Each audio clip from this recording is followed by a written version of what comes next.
Hello दोस्तों, आपका मेरे चैनल लर्न विद रेशु में स्वागत है। Welcome back to my channel. आज मैं आपको बताने जा रही हूँ कि कोर जावा और एडवांस जावा क्या होता है और इनमें क्या डिफरेंस है। तो चलिए शुरू करते हैं। Core Java programming. सबसे पहले मैं आपको बताऊंगी कि कोर जावा होता क्या है।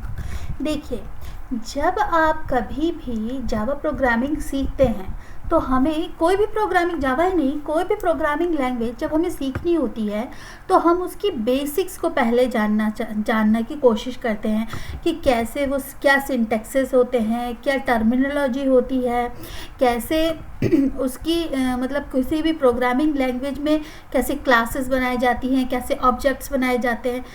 क्योंकि जावा एक ऑब्जेक्ट ओरिएंटेड प्रोग्रामिंग लैंग्वेज है तो इसमें ऑब्जेक्ट्स के फॉर्म में हम प्रोग्रामिंग करते हैं, ठीक है। तो इसलिए वो सारी चीज़ें जो कि हमें एक बेस बनाती हैं जावा प्रोग्रामिंग में, वो कोर जावा में आती है। जब तक हमें कोर जावा का पूरा नॉलेज नहीं होता तब तक, अगर आप उसके पहले अगर आप एडवांस जावा पढ़ना शुरू कर देते हैं तो आप थोड़े कंफ्यूज हो जाओगे। क्यों? क्योंकि एडवांस जावा जो है उसका जो बेस है वो कोर जावा है। तो कोर जावा क्या है? कोर जावा एक तरीके से जैसे कि एक इमारत खड़ी होती है तो इमारत में जो बेस होता है वो कोर जावा है। कोर जावा में जितने भी बेसिक चीज़ें हैं हमारी पूरी जावा प्रोग्रामिंग की, वो होती है।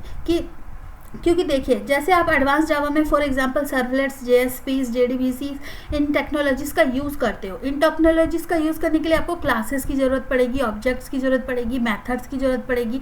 मेथड ओवरलोडिंग कहीं आप यूज़ करोगे, कहीं आप इंटरफेस यूज़ करोगे। तो अब ये सब यूज़ तो करोगे आप, लेकिन आपको पता नहीं है कि ये क्या है। तो इसीलिए आपको ये सब चीज़ें, कॉन्सेप्ट्स क्लियर करने के लिए कोर जावा पढ़ना बहुत ज़रूरी है। अब कोर जावा में कितने कॉन्सेप्ट्स होते हैं, क्या क्या होता है, उसका आर्किटेक्चर, कितने उसमें टॉपिक्स होते हैं, ये सब मैं यहाँ एक्सप्लेन नहीं करूँगी क्योंकि ये सब मैंने अपने वीडियोस में ऑलरेडी एक्सप्लेन कर दिया है। मैंने कोर जावा से रिलेटेड मोस्टली 40 वीडियो बनाए हैं, 40-42 वीडियो बनाए हैं, जिनमें मैंने कोर जावा के हर एक टॉपिक को, हर एक नहीं फिर भी मोस्ट ऑफ द टॉपिक को मैंने कवर करने की कोशिश की है। तो अगर आप कोर जावा को सीखना चाहते हैं तो आप मेरे वीडियोस को ज़रूर देखिए, मैं आपको रिकमेंड करूँगी। और ये हिंदी में है। देखिए, मैं ज़्यादातर हिंदी में वीडियो बनाती हूँ, इंग्लिश में भी बना सकती हूँ, मुझे कोई प्रॉब्लम नहीं है, लेकिन मैं हिंदी में इसलिए बना रही हूँ क्योंकि देखिए, ऐसे कई लोग हैं जो सिर्फ हिंदी बोलते हैं। हाँ, वो पढ़ने के लिए भी जाते हैं, हायर स्टडीज़ भी जाते हैं, लेकिन वो उनकी जो मातृभाषा होती है, जो उनकी मदर टंग होती है, वो हिंदी होती है।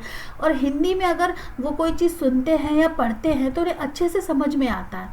अब मैं इंडिया से हूँ तो मैं चाहती हूँ कि मेरे इंडिया में जितने भी लोग हैं वो सब अच्छे फील्ड में हो, अच्छा काम करें, आगे बढ़े। तो इसलिए मैं उनकी हेल्प करना चाहती हूँ। तो इसलिए मैं हिंदी में ही वीडियो बना देती हूँ। क्योंकि अगर मैं उन्हें लोकल लैंग्वेज में समझाऊंगी तो उन्हें अच्छे से समझ में आएगी चीज़, और वही चीज़ मैं इंग्लिश में अगर बताऊंगी तो वो सिर्फ इंग्लिश पे ही कंसंट्रेट कर पाएंगे और जो डिटेल में समझाना चाह रही हूँ वो नहीं समझ पाएंगे। तो ऐसा होता है, हर किसी के लिए मैं ये नहीं कह रही हूँ, मैं उन लोगों के लिए कह रही हूँ जिन्हें इंग्लिश अच्छे से नहीं आती है। तो मैं चाहती हूँ कि वो बंदा जो इंग्लिश की वजह से एक प्रोग्रामिंग लैंग्वेज के कॉन्सेप्ट्स को नहीं सीख पा रहा है और डर रहा है कि मैं कैसे सीखूँगा, मुझे तो इंग्लिश आती ही नहीं है, मैं उसकी हेल्प करना चाहती हूँ।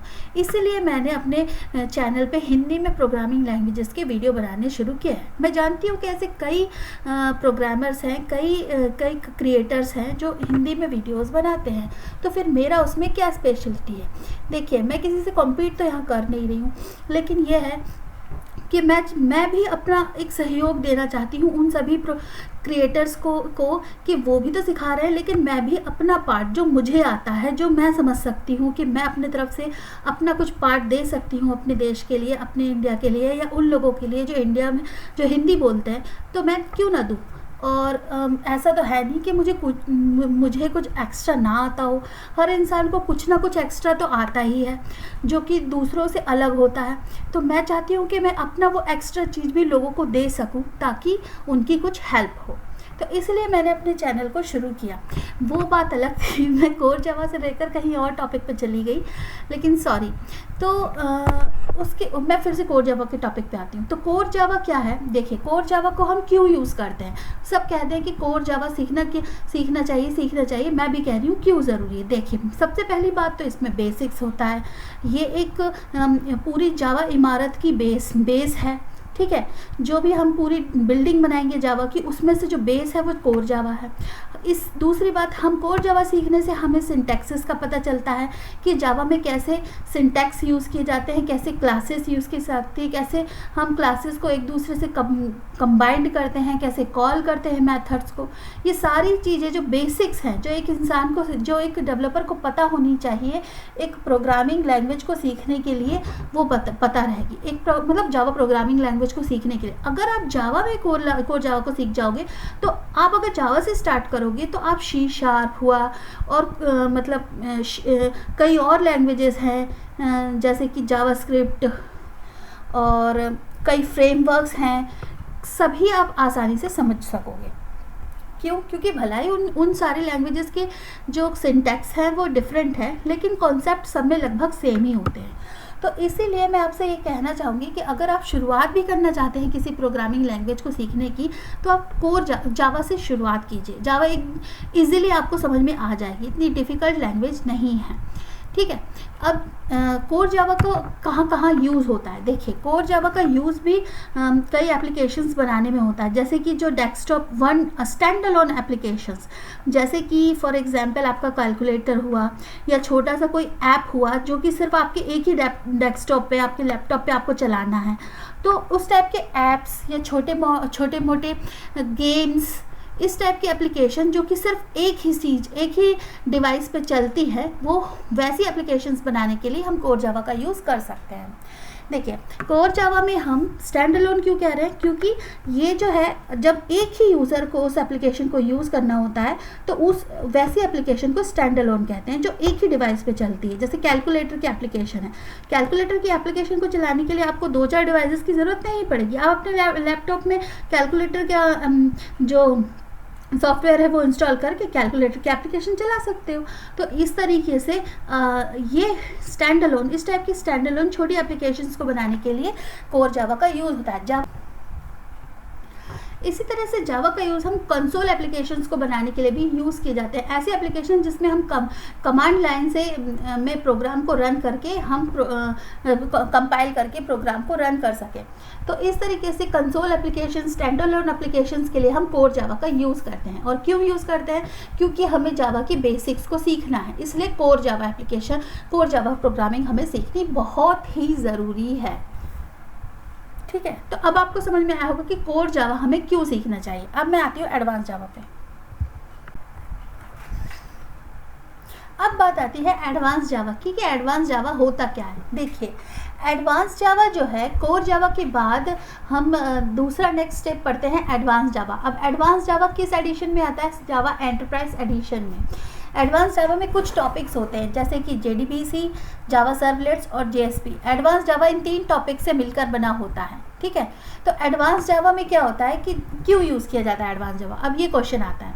तो जब हमें देखिए कंसोल एप्लीकेशन और डेस्कटॉप एप्लीकेशन या स्टैंड अलोन एप्लीकेशन के लिए तो हम कोर जावा यूज़ करते हैं, या इसका मतलब है कि जब बच्चा लुढ़कता है या कुड़ना सीखता है या घुटनों के बल चलता है तो वो कोर जावा में होता है एक एग्जांपल दे रही हूँ। और जब वो खड़ा हो जाता है और लोगों से बात करना शुरू करता है, पहले तो वो अपने से ही मतलब रखता है, अपने मम्मी पापा, तो वो तो हो गया अपना डेस्कटॉप एप्लीकेशन छोटे लेवल पे।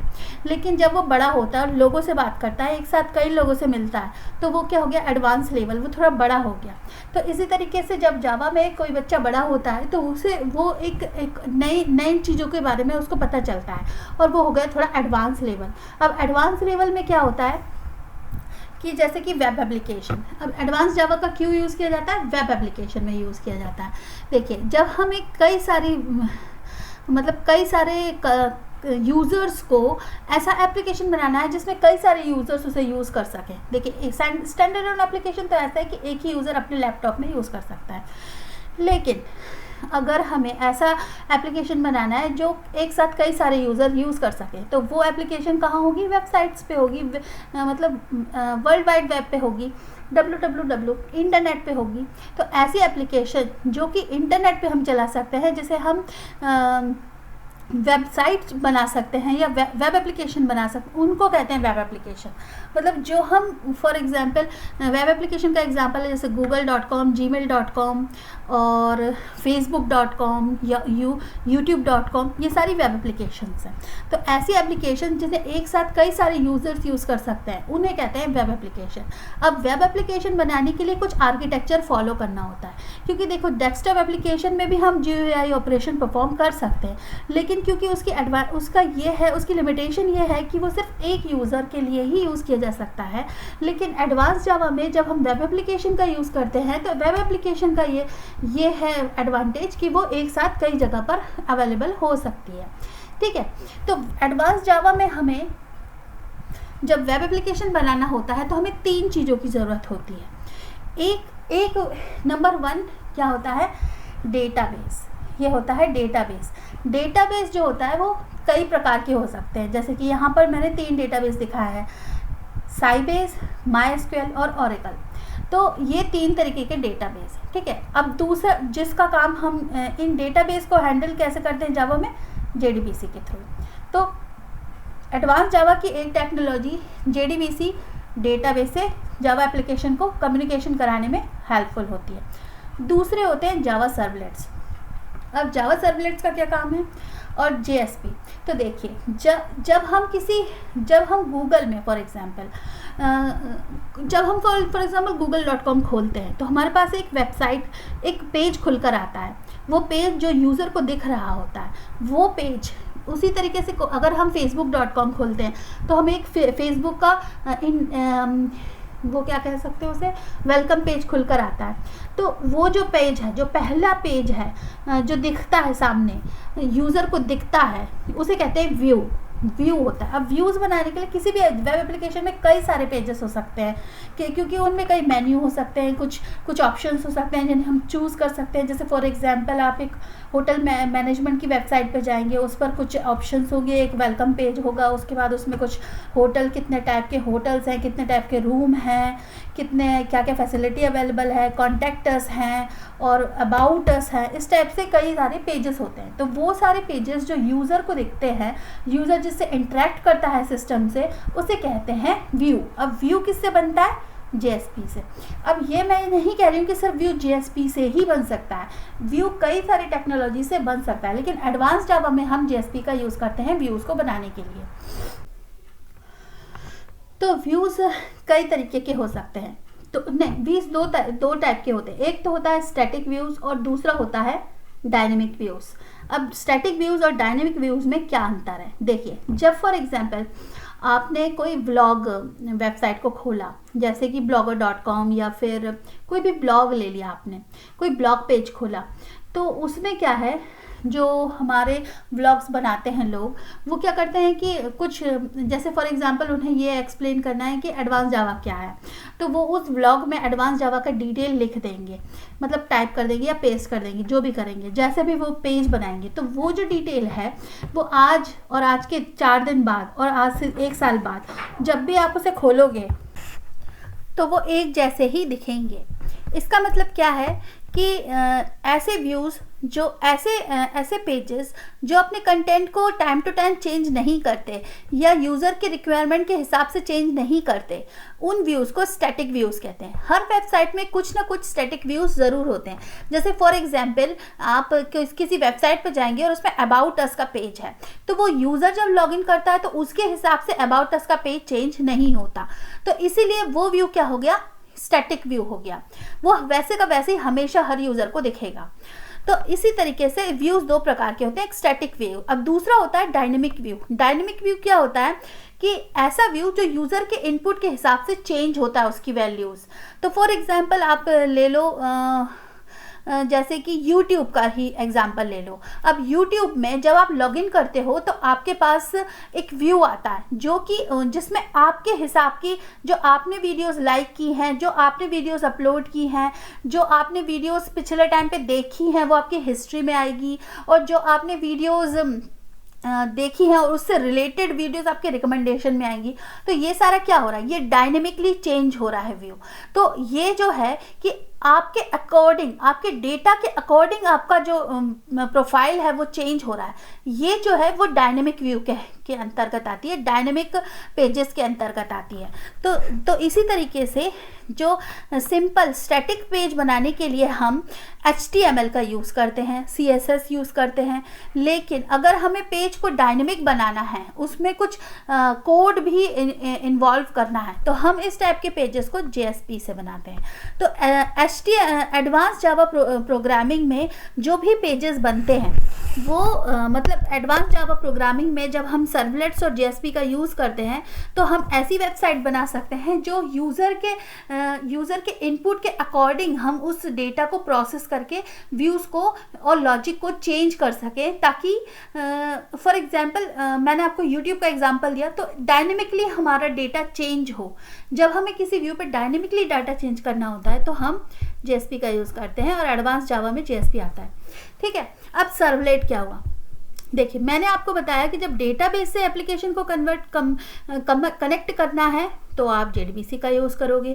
अब JDBC का यूज़ कैसे, कि जब डेटाबेस कुछ कनेक्टर्स का यूज़ करके हम डिफरेंट, फॉर एग्जांपल साइबेस है या माइस्क्यूएल है या ओरेकल है, तो इनके स्पेसिफिक कनेक्टर्स होते हैं, उन कनेक्टर्स का यूज़ करके हम जावा क्लास में JDBC का जावा डेटाबेस कनेक्टिविटी ड्राइवर्स का यूज़ करके हम डिफरेंट डेटाबेस से अपने एप्लीकेशन को कनेक्ट कर सकते हैं। ये तो हो गई बहुत डिटेल की बात, लेकिन अगर मैं ओवरव्यू की बात दूँ तो जब भी हमें हमारे एप्लीकेशन को डेटाबेस से कनेक्ट करना होता है तो हम JDBC टेक्नोलॉजी का यूज़ करते हैं, जो कि एडवांस जावा का एक पार्ट है। ठीक है, लेकिन अब मैं ये बताती हूँ कि JSP और JDBC के अलावा ये जावा सर्वलेट्स क्या रोल अदा करती हैं। तो देखिए, जब फॉर एग्जांपल हमारे क्लाइंट मशीन ने कोई आपने वेब ब्राउज़र खोला, फॉर एग्जांपल आपने YouTube का पेज खोला और आपने YouTube पर लॉगिन किया, और जैसे ही वो रिक्वेस्ट आपने भेजी तो YouTube के सर्वर पे गई। अब सर्वर ने क्या किया, आप उसे डायनेमिक पेज बनाना है, उसे आपकी प्रोफाइल खोल के देनी है, तो वो क्या करेगा, वो सर्वर जो है वो अपने अंदर कुछ मैकेनिज्म करेगा जिसके थ्रू वो आपको ऐसी व्यू दे सके जो डायनेमिक हो और जो आपकी प्रोफाइल को मैच करती हो। ठीक है, अब जो बीच की प्रोसेस है, अंदर की प्रोसेस, वो सर्वलेट्स करती हैं। ठीक है, तो सर्वलेट्स का क्या काम है कि हमारे दिए हुए इंफॉर्मेशन के अकॉर्डिंग ऐसी प्रोसेस करना जिससे हमें डायनेमिक व्यू मिल सके। ये बहुत ही सिंपल लैंग्वेज में मैं आपको समझा रही हूँ कि जो भी बैकएंड में जो भी कोड होता है, जो भी लॉजिक होता है, उस डायनेमिक व्यू को बनाने का वो सर्वलेट्स के थ्रू होता है।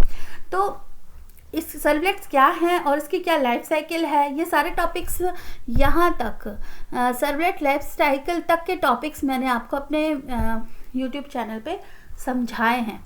तो मैंने सोचा कि इससे आगे बढ़ने से पहले मैं आपको थोड़ा ओवरव्यू दे दूं कि कोर जावा और एडवांस जावा क्या है और इनमें क्या डिफरेंस है और हम क्यों एडवांस जावा सीखें। तो इसीलिए मैंने आज ये वीडियो बना दिया। और तो आपको समझ में आया कि JDBC, जावा सर्वलेट्स और JSP का क्या यूज़ है। अब मैं आपको एक चीज़ और बताती हूँ। तो जब भी अब जावा का नाम आता है तो जावा के 3 एडिशंस का नाम आता है, जावा स्टैंडर्ड एडिशन J2SE, जावा एंटरप्राइज एडिशन J2EE और जावा माइक्रो एडिशन।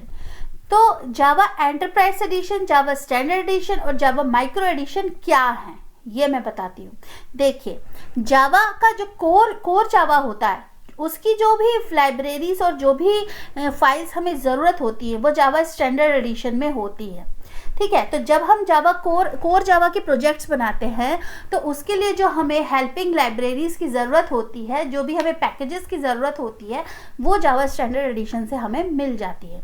लेकिन जब हम एंटरप्राइज एप्लीकेशंस बनाते हैं, जैसे हम वेब एप्लीकेशंस बनाते हैं, जब हम बड़ी बड़ी एप्लीकेशंस बनाते हैं, सिस्टम बनाते हैं, जैसे बैंकिंग का सिस्टम हुआ, टेलीकॉम का सिस्टम हुआ, टेलीग्राम का सिस्टम हुआ, या फिर हम कह सकते हैं कई भी बड़े बड़े बड़े तौर पे जब हम सिस्टम बनाते हैं तो हम एंटरप्राइज एडिशन का यूज़ करते हैं, जहाँ पर काफ़ी जावा की एडवांस टेक्नोलॉजीज़ का यूज़ होता है। तो देखिए जावा की जो एडवांस जावा में जो JDBC है, लेकिन वो स्टैंडर्ड एडिशन में आता है। तो जो JDBC के लाइब्रेरीज होती हैं वो स्टैंडर्ड एडिशन से में आती हैं, ठीक है।